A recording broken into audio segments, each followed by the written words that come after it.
So what are the facts to consider? And again, the data can help us to really think through because it can feel so overwhelming to make decisions. So what are things we want to really look at?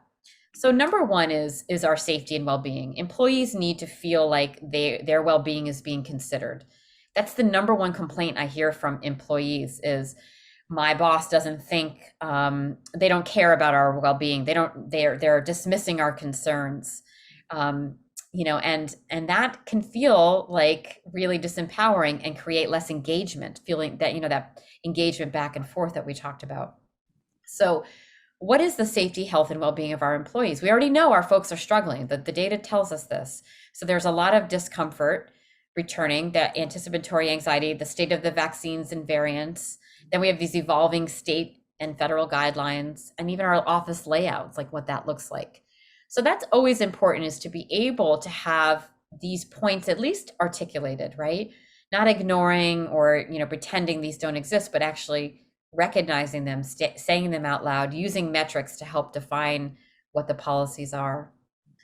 And the second part is equally important, which is like that sense of belonging. How do we foster this, either with a hybrid model or still staying virtual or returning back to work? Engagement, right? Remember, we have 80% of folks don't feel engaged in their employment right now. So we have lots of room to help facilitate engagement. How do we do that? Collaboration and teamwork. What does that look like, especially virtually?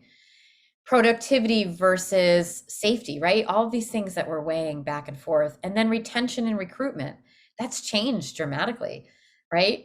I was just doing a consult where we were talking about quitting by text and how people, it's harder to retain employees during this time, right? And it's harder to find a job for those of us who are looking for jobs.